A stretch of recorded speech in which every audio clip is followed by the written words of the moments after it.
हम सबका दिमाग कभी कभी रेलवे स्टेशन बन जाता। जी हाँ, वो भी क्राउडेड वाला, जहाँ हर एक थॉट जो चल रहा है वो चल नहीं रहा होता, चिल्ला रहा होता है। और मेरे साथ तो ऐसा अक्सर ही होता है। और कुछ दिनों पहले जब इसी केओस के बीच मैंने टेलर स्विफ्ट की न्यूयॉर्क यूनिवर्सिटी वाली ग्रेजुएशन स्पीच सुनी तो लगा यार ये सिर्फ स्पीच नहीं है, थेरेपी सेशन है। ऐसा लगा किसी ने एंजाइटी के सर पर हाथ रखकर कहा हो, hey you are allowed to be confused. और सबसे अच्छी बात पता है क्या लगी? कि टेलर ने अपने आप परफेक्ट दिखाने की कोशिश नहीं की। उन्होंने बस अपनी मेसी लाइफ की बातें की। Awkward moments, mistakes, heartbreaks, cringe phases, literally everything. और शायद इसी वजह से वो इतनी रिलेटेबल लगी। पता है हम सबकी प्रॉब्लम क्या है? हम चीजों को छोड़ते नहीं, हम कॉन्वर्सेशंस को रीप्ले करते रहते हैं, हम पुराने मैसेजेस को रिविजिट करते रहते हैं, हम उस एक इंसल्ट को सालों तक दिल में रख लेते हैं जैसे वो कोई नेशनल अवार्ड हो। किसी ने कुछ बोल दिया सालों पहले और बस हमारा दिमाग आज भी उसका रीमास्टर्ड वर्जन चलाता रहता है। और टेलर ने बहुत सिंपल सी बात कही कि growing up is learning what to carry and what to leave behind. और लाइफ हमें इसलिए हैवी लगती है क्योंकि we try to carry it all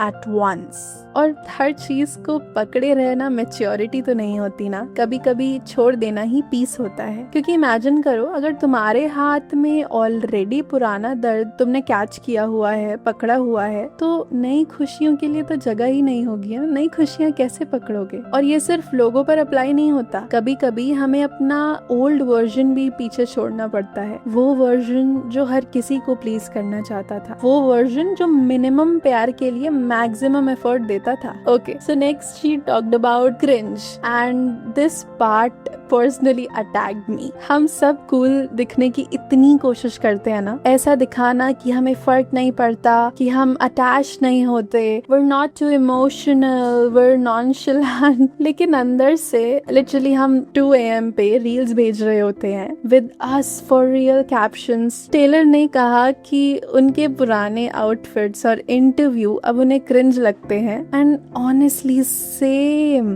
पुरानी गैलरी खोलो और खुद ही शॉक हो जाओगे। लेकिन फिर मैंने सोचा अगर हम क्रिंज होने के डर से कुछ ट्राई ही ना करें तो, like no singing loudly, no dancing badly, no over excited voice notes, no telling people we love them, फिर लाइफ बचती ही कितनी बोरिंग है। और honestly I'd rather be with someone who cared too much than someone who never felt anything deep। अगर तुम्हें किसी चीज से एक्साइटमेंट है तो शो इट, स्क्रीम लाउडली, कूदो यार, जंप करो। अगर तुम्हें किसी से प्यार है तो express it, just say it loudly, yes I love you. अगर तुम्हें कोई ड्रीम चाहिए तो एम्बैरेसिंगली chase it because people will judge you anyway। मुझे लगता है हम वो जनरेशन हैं जो मिस्टेक से बहुत डरती हैं। एक एग्जाम खराब हुआ, लाइफ खत्म। एक फ्रेंडशिप टूटी, मैं ही प्रॉब्लम हूँ। एक रिजेक्शन मिला, अब कुछ नहीं होगा। हम हर सेटबैक को फाइनल चैप्टर समझ लेते हैं। लेकिन टेलर अपनी स्पीच में अपनी पब्लिक फेलियर्स के बारे में बात करती हैं और मुझे सबसे ज्यादा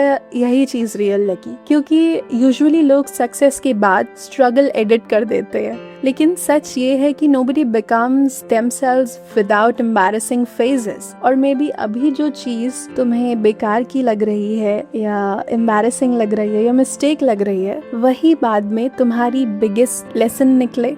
मुझे याद है एक बार मैं किसी चीज के लिए इतना ज्यादा एक्साइटेड थी और वो कम्प्लीटली खराब हो गया। उस टाइम जेन्युइनली लगा था कि बस अब मैं कभी कॉन्फिडेंटली ट्राई नहीं कर पाऊंगी। लेकिन फनी थिंग इज कुछ महीनों बाद वही चीज सिर्फ एक स्टोरी बनकर रह गई। और शायद लाइफ यही है, उस मोमेंट में जो हार्ट ब्रेक लगता है वो फ्यूचर में एक कैरेक्टर डेवलपमेंट निकल आता है। और ये एपिसोड खत्म करने से पहले एक बात जो मुझे थोड़ी स्कैरी भी लगी और कंफर्टिंग भी, nobody actually knows what they are doing। सब बस अंदाजे से ही जी रहे हैं। some people just look more confident while panicking। और adulthood शायद यही है, कंफ्यूज रहना लेकिन फिर भी नेक्स्ट डे उठकर काम पे चले जाना। और पहले सुनकर डर लगता है, लेकिन फिर रियलाइज होता है you are on your own now. मतलब अब तुम अपनी स्टोरी खुद लिख सकते हो, तुम बदल सकते हो, रीस्टार्ट कर सकते हो, नई बिगनिंग चूज कर सकते हो। और अगर अभी तुम्हारी लाइफ मेसी लग रही है ना, इट्स ओके, फर्स्ट ड्राफ्ट्स हमेशा मेसी ही होते हैं। तो मेरे प्यारे लिसनर्स, अगर आज आप थोड़ा लॉस्ट फील कर रहे हैं तो बस ये याद रखिएगा, आप लेट नहीं हैं, आप ब्रोकन नहीं हैं, आप बस ग्रो कर रहे हैं।